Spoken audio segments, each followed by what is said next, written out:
Hey guys, this is Will Ma here for CardRunners.com. Today I'm going to be starting a series that I'm going to call for now Sunday Bad Beats. So it's not really the bad beats that I encounter after a long Sunday, but while I'm playing the Sunday, I'm going to mark down hands that I thought maybe I played poorly or hands that were particularly interesting, and at the end of the Sunday, I'm going to make a 30-minute video to sum up all of the most interesting hands from the day. All right, let's go with the first hand. So this was from the $200 T-Coop on PokerStars that was on the final day of T-Coop. So it's not the T-Coop main event, but it's still a $200 buy-in T-Coop that starts early in the day. So I open Ace-Jack off under the gun, which is pretty much the bottom of my opening range and the bottom of my unsuited aces. And the 30-34 player, so fairly active player, not a really high 3-bet percentage, although that's over only a sample of 100 hands. He flats me on the button, and the small blind also flats.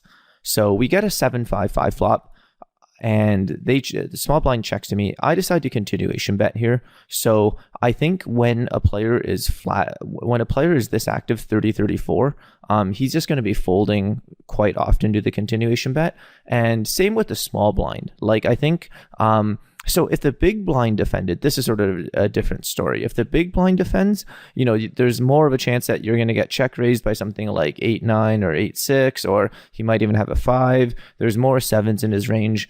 The small blind, I just expect to very rarely hit this board. So, I don't think he's calling 7-8 suited, definitely not calling 6-5 suited or ace-5 suited.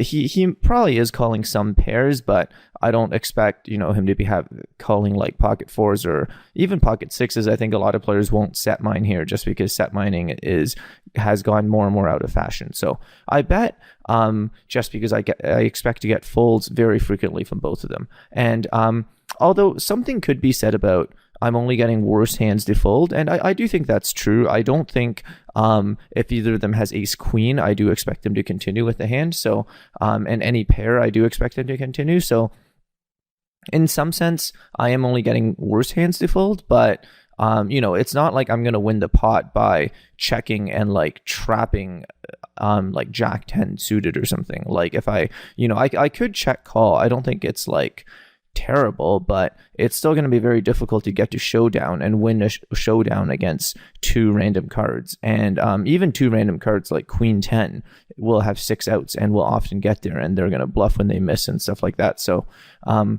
so I think betting is just the easiest way to win the pot.